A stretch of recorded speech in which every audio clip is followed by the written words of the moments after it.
Coming up, Dell clones the iMac, Lenovo clones a MacBook Air, and I'm going to throw my phone off the roof. It's time to watch before you buy. Netcasts you love. From people you trust. This is TWiT. Bandwidth for Before You Buy is brought to you by Cachefly at CACHEFLY.com. Before You Buy is brought to you by Stamps.com. Use Stamps.com to buy and print real U.S. postage the instant you need it right from your desk. For our special offer, visit Stamps.com now. Click the radio microphone and enter Before You Buy.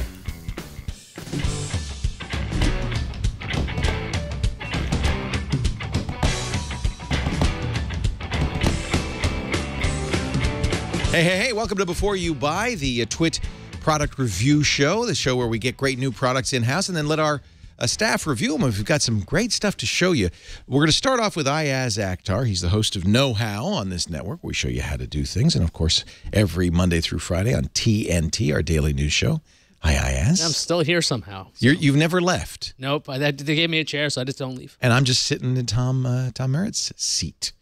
So you got a chance to review a new ThinkPad from Lenovo. Now, I actually did them a disservice because this does not look like the clone of a MacBook Air. I just consider all Ultrabooks kind of the Intel response to the MacBook. Yeah, the wedge shape, I think that's what people would think is like the MacBook Air, but otherwise it's completely different. Obviously, it's running Windows, and it's got this awesome matte black finish. On top of that, carbon fiber when it comes to the roll cage, so you can really just, it's really sturdy. Well, let's take a look. Ayaz Akhtar and his review of the Lenovo ThinkPad.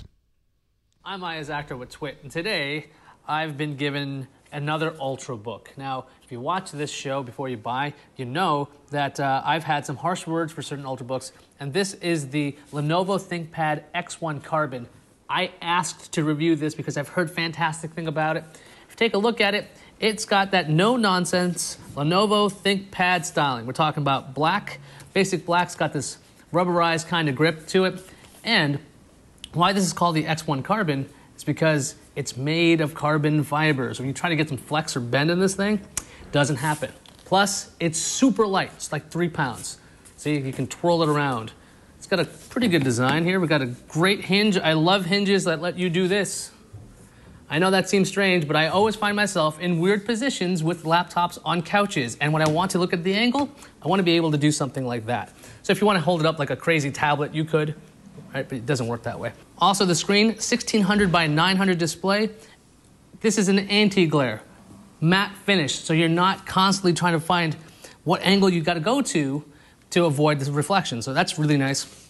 Like I said, this is a ThinkPad, and it has a killer keyboard, super comfortable. Even though this is really thin, the travel on the keys is really good.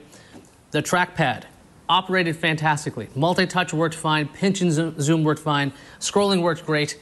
This is a trackpad, Lenovo. You should put in all your notebooks because the other ones kind of stink on the IdeaPad. ThinkPad's got a really great trackpad there. Also, it's a big click surface for you there. And for you old school ThinkPad users like me, there is still the track point. So if you want to use that instead of the trackpad, you can. I still really like that. One of the most questionable things on this laptop, and most people I showed this to were confused, is something called Simple Tap. It's an interface that Lenovo put on. There's a dedicated button for it. So you click this button, and then you see this strange tiled interface. Now, you can see there's a Solution Center up. There are several different tiles that you can install through the Lenovo App Shop. Wasn't aware that they had one of these things. And one of the weird things is, if you take a look at the interface, you might start wondering, how do I get out of it? Oh, what if I just click the button again? Doesn't do anything.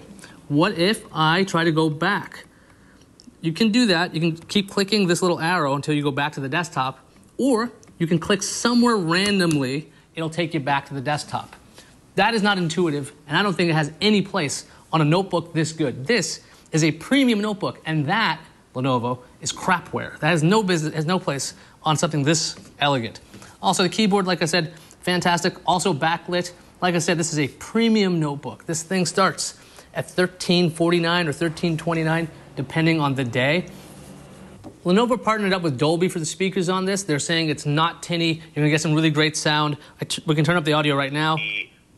projector. There's some TWiT audio. LED light source. And what I found was the audio was sufficiently loud. You don't have any buzzing or weird sounds with this, but you're not going to get any booming bass sounds out of this. This is a tiny notebook. You're not going to get incredible audio, but it's very, very serviceable.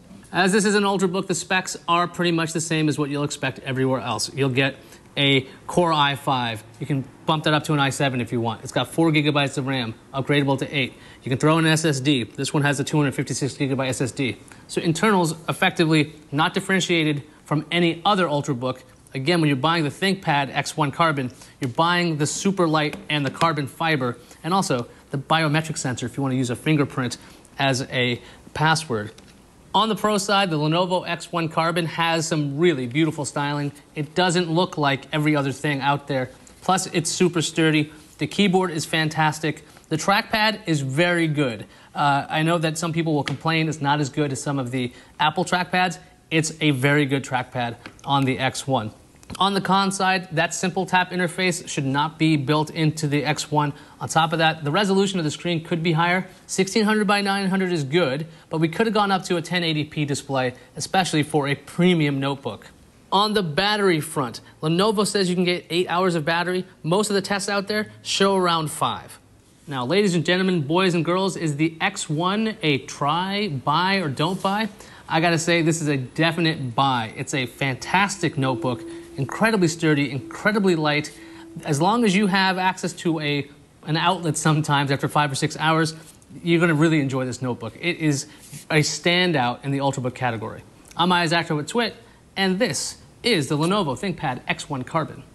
It's also a standout because it's one of the more expensive Ultrabooks. It's $13.99 is the start. Starts off at $13.50, and I said depending on the day because sometimes you could get it at $13.20. Right. Other times it's $14.00. I don't know. It depends which vendor you go to. But it really does feel solid. It's nicely made. I mean, that's the one to get if you're going to get one.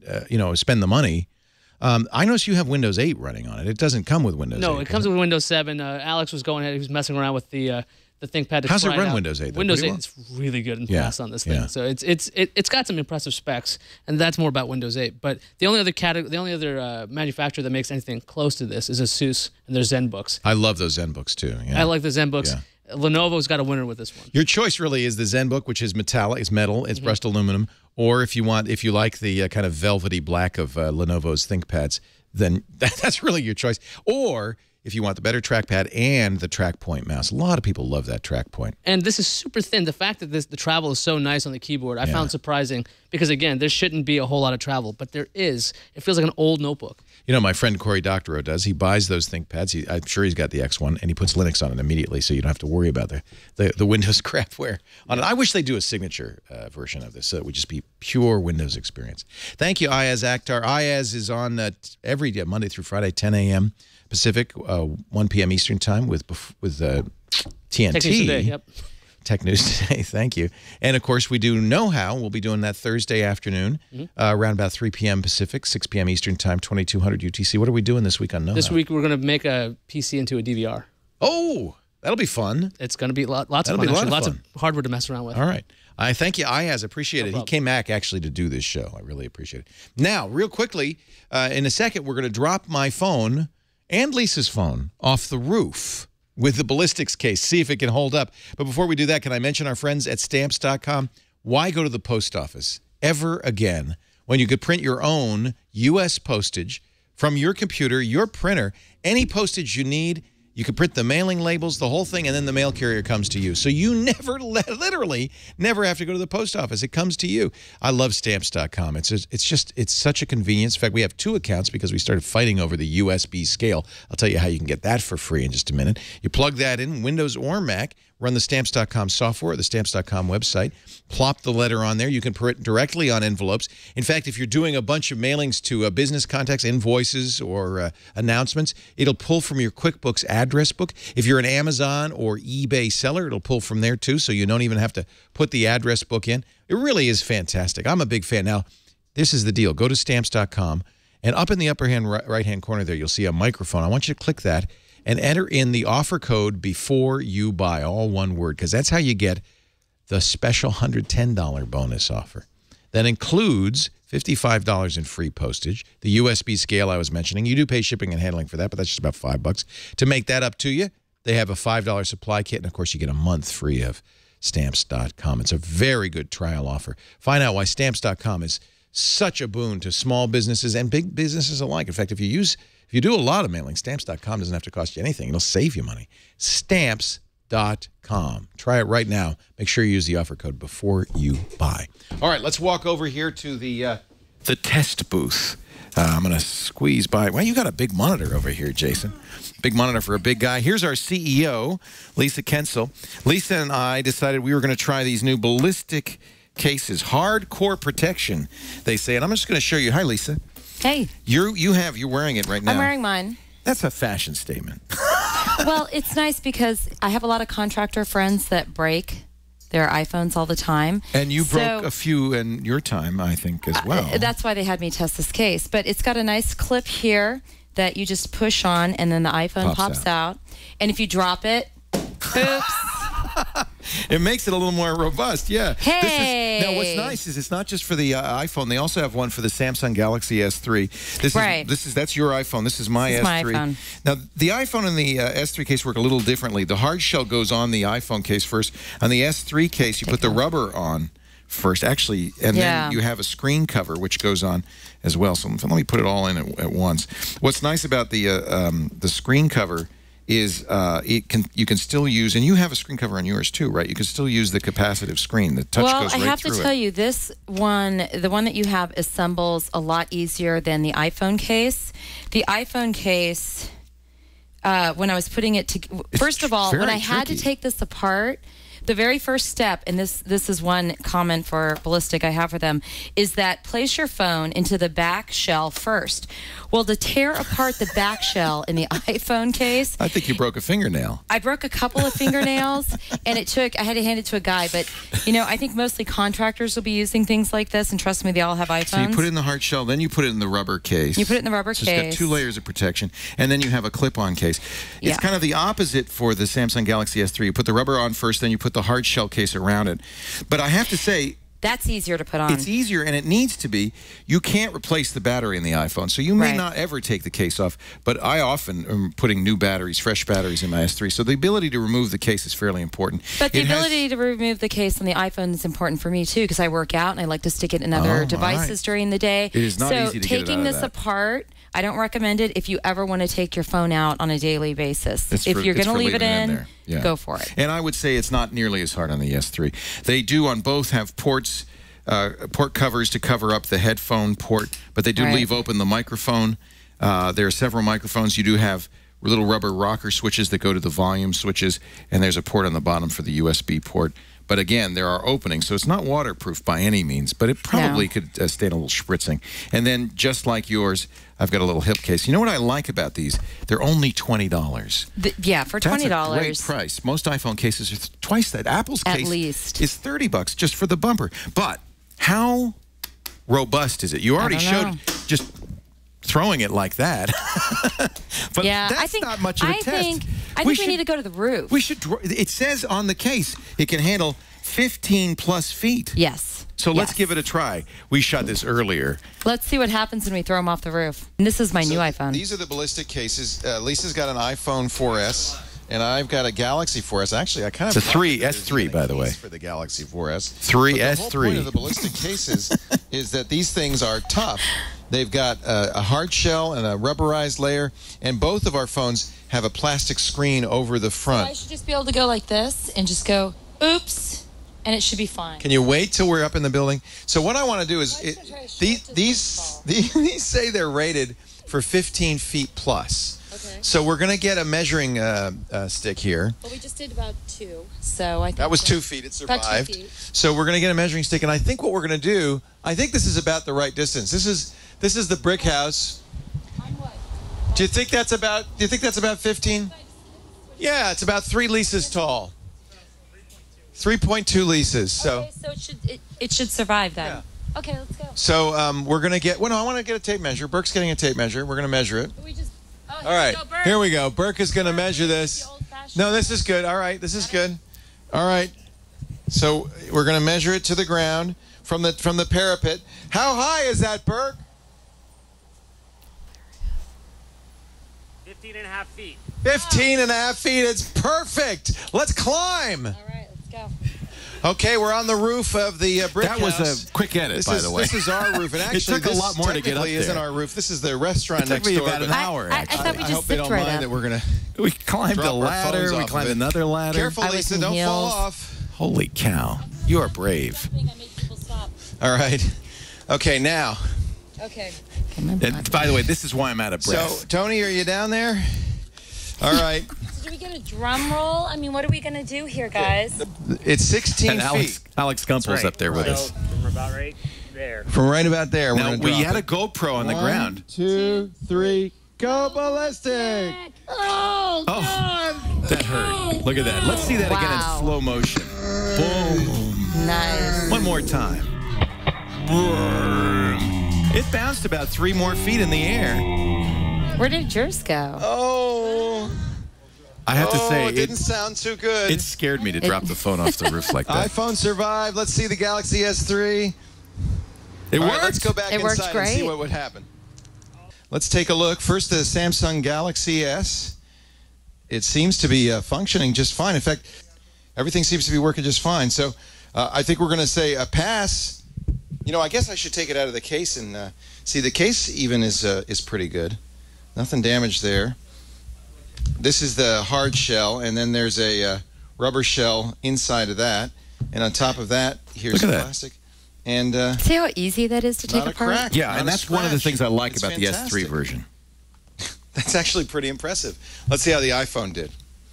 Much harder to get this open. Now watch Slide him to take it unlock, apart. And now the one negative on this particular case is the rubber's on the outside. That was easy. And the hard shell's on the inside, and the hard shell is just deucedly difficult to get off. That's not so bad because on the iPhone, it's not like you open it up a lot. You don't have to change the battery. It took me about I did find this 15 minutes to get this thing This actually open. broke a fingernail trying to. We're gonna have to edit this because it's I needed a I chisel guess that's a good thing. and a hammer, All right, here you go. a blowtorch. Do it again. There you go. We edited that So down. no cracks. Everything looks intact there. Nothing on here. Pretty impressive. That totally protected it. Now, Wicked Proxy. If it would survive a 15-foot fall, I don't think you have to worry about it dropping out of your belt. I bet you would go 20. You want to try? Sure. All right, let's go. No. We survived one drop like Yes, that. yes. So somebody said, "Why didn't you shoot video?" I did. And you know what did. happened? I think when it hit, I could show you the video just stops about halfway before Well- it hits, and I think the reason is when it hit. Something something did happen. There was some G-forces to the phone, and the video is damaged. So we did try to shoot video of it falling, but there's nothing. It didn't to see. work. No, unfortunately. Right. Hey, I got to say, this is a very impressive case. I'm impressed with it. I would definitely buy it. On the pro side, it does what it says it would do. It does protect your phone. It is a very affordable. That's a real big pro considering how much most cases cost. On the negative, Lisa found it hard to take apart the iPhone version. Correct. I wouldn't buy this for my phone, but I would buy it for all the guys I know that are on ladders and Exactly. roofs. And that's the other negative is it's not very aesthetic. I mean, these are two beautiful phones, and you're basically turning them into something. yeah, but I straight- kind of like the You don't thing. mind? It's straight out of the Transformers. I mean, this looks industrial strength. These are It is. very good, very strong cases. I've been very happy with it. I'd say we got a definite buy, don't you? I would buy it. The Absolutely. Ballistic hardcore protection cases, originally for the iPhone 4S, iPhone 4, and now for the Galaxy S3. Right. Thank you very much. great. Lisa Kensel's our CEO. She runs the place. And looks good on a ladder, I might add. We missed that part, but you scrambled right up there. Thank you, Lisa. Fun. All right. All right, keep the phone, keep the case. Now, I'm going to come over there. Go ahead. Can you take it out? Go ahead. No, Well, I'm not taking it out. I can't go too far. Are you attached? All right, well, you can't go too far. I want to review this is the Dell XPS One, and this is something we've wanted to review for some time. I'm going from a cold start, so I'm going to turn this on from a cold start. The on-off button is there. Now start counting, 1001, 1002. And while you're counting, I'm going to talk a little bit about this. First thing that's obvious, it's a direct clone of the iMac. It looks exactly like an iMac. It's a unibody case. big screen. This is a 27-inch. I think they also have a 24-inch. But what they did is they took the iMac, and in many ways, I think they did it one better. This is the top of the line. The price range on these from $13.99 for a Core i5. This is a Core i7, 8 gigs of RAM, a Blu-ray player, 2 terabyte hard drive, and the price for this one is about $1,800. But look how fast that started. That's not an SSD. That thing booted up in about 20 seconds. Very impressive speed. There's some other things that are impressive. This is really intended to be a home entertainment PC. So if you come around back, I'm going to move this out here, and Chad, you can show them the back. You'll see it has HDMI both in and out back here. It also has SPDIF. There's Ethernet, but of course it has Wi-Fi built in. And it has coax for a TV tuner. This is really designed to be a home theater PC. I was very impressed by the features on the back of it. Of course, there's USB ports, high-speed USB ports on the side here, headphone in and out, SD card reader, the on-off switches on the other side, along with a slot for the Blu-ray. There's one other thing that I think most manufacturers are going to start to do. I just think this is great, especially for home or student PC. It's got a shutter, physical shutter, for the camera that's built into this. That means if you're a student in a dorm room and you just want to make sure you're private, you just flick that over, or it's in your living room. I think that's a great feature. I wish more computers would come like this. Unlike the Apple iMac, this is not an aluminum case. It's just plastic. That's one of the ways Dell keeps the cost down. Comes with a wireless Bluetooth keyboard and wireless mouse. Good, solid keyboard and mouse. Nothing to write home about. But it also comes with, and I like this, a remote control that will launch Windows Media Center if you push the Windows Media Center button. It also allows us to control playback of DVDs. It allows us to mute the sound. It's just like a home theater remote control, and I have to say, they did a really nice job of this. Beautiful screen, big screen, very high resolution, powered by a high-end NVIDIA video card. In fact, let me launch this here so that I can show you the NVIDIA settings on this. This is the Dell XPS One 2710, which is, as I said, their high-end. And let me just, we've got NVIDIA 3D built in, all of the high-end features. I can't remember which. Do you remember, Nicole? Is this the 660 GT on here? It's a very nice video card. I'll just right-click on my computer. Pardon me? I think it's a GT. Let's see here. It's an i7 running at 3.1 gigahertz, very fast. We're getting, by the way, a Windows experience of 5.9, but that's only because the hard drive is a little slower. It's 7.7 on the processor, 7.7 on the memory, 7.1 on the graphics.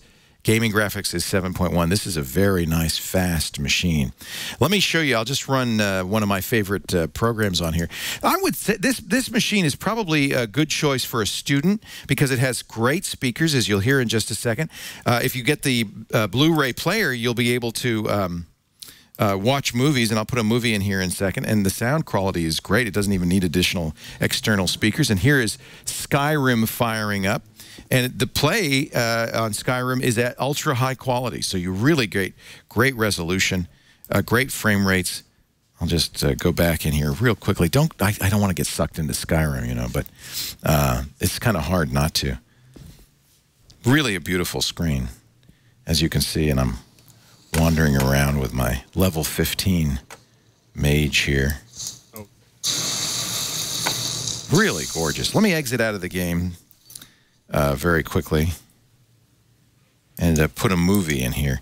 One of the things that I really liked about this is, just as with most Dells, you do have some junk on here. It comes with the McAfee antivirus, a little bit of Dell stuff, but not much. There's a very small amount of junk on here. Easy enough to remove it. You see the McAfee saying, your computer's at risk. And in fact, if you want to, you have to pay for a subscription to update it because the computer's old enough now that the subscription is already expired. I would uninstall that right away. But one of the things I like is a chance to make recovery discs, not only on CDs, but on a USB key. This is an 8-gig USB key.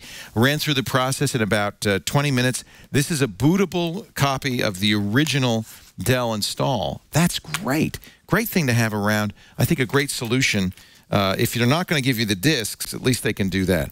Let's put in a Blu-ray. Let's see, that's the DVD. I'll put in the Blu-ray disc of this. This is Snow White and the Huntsman, and goes right in here. Sound quality is very surprisingly good. They've got good speakers in here, great sound, good bass. Again, you can control it with this. It's not a giant screen, but 27 inches, big enough for a dorm room. A teenager, I think, would love this. Good gaming, good video, good music. Windows 7, I'm sure they'll do a Windows 8 version, and of course, if you buy it today, you'll get the low-cost Windows 8 upgrade for, I think it's $15 built in.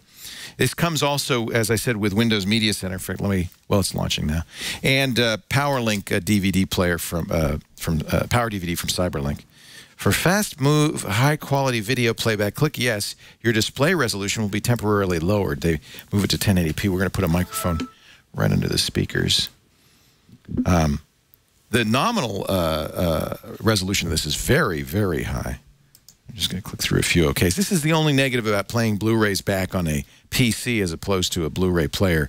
You get a lot of notices and warnings. But once the movie starts, it looks pretty good. Again, this is the Dell XPS One. They're all in one. This is the top-of-the-line $1,800 version with the i7 3.1 gigahertz, 2 terabyte drive, 8 gigs of RAM.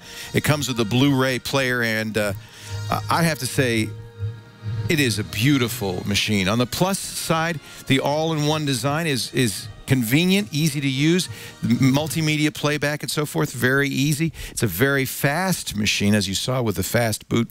And Dell doesn't load it up with too much crapware. On the negative, because it is an all-in-one machine, shall we start the movie here? Let's see. Universal second screen. See, I wish they just wouldn't do all that stuff. I don't want to see all that stuff. On the negative side, because it's all-in-one, it's not going to be as easily to upgrade this as it would be if you had a desktop computer. But I think that that's part of the advantage. I guess we'll watch the trailers. What do you say? You can see how good the video quality is. I'm going to turn it down just a little bit here. Look for her. That's what she's there for. Look yourself up. I love your garden. You know, it could be like this always. Maybe the remote control's battery is dead because it doesn't seem to be doing anything. Come back to me. Oh, I'll turn it down this way. I'll be out there. I'm going to find a TWiT chapter.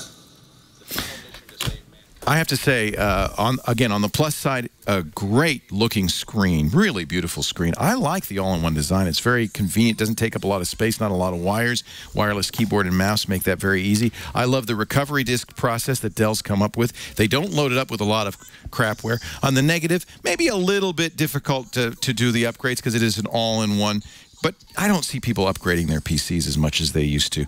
It is a plastic body, not an aluminum body, as its big brother, the iMac, has. I don't mind that, especially since it doesn't cost as much as an iMac. I would say this isn't. If you're looking for a Windows 7 machine, this is an absolute buy. I just love the Dell XPS One. They've just done such a nice job. Beautiful screen. This could be a TV set. It really could be. All right, that's it for Before You Buy. I want to thank Ayaz Akhtar from TNT for coming back and showing us the Lenovo X1. What a nice-looking laptop. Thanks to Lisa Kensel, our CEO, for allowing us to drop her phone off the roof. And a goodbye to our producer on the show, Nicole Lee. She's gone. You see, the chair's already empty. No, it's it's her last show. Nicole, thank you so much. She's moving on. She's going to be writing for Engadget, so catch her reviews. And are you going to do just cell phones, or are you going to do a variety of stuff? Everything. That's probably why she's going, so she can review all that cool stuff. And Engadget, we are going to miss you. We really appreciate the job you've done, not just for this show, but also for Triangulation. Thank you, Nicole Lee. Thank you for joining us. Remember, the show's available on YouTube, youtube.com/TWiT, along with all of our other shows. We get full versions of all the reviews up there. You can also email us, byb@twit.tv, and let us know what you'd like to see reviewed next. We've got some big stuff to be reviewed next week, including the iPhone 5, the Kindle Fire HD, a lot of stuff. We're lining that up right now. Thanks for joining us. We'll see you next time. Remember, you got to watch before you buy. Take care, everybody.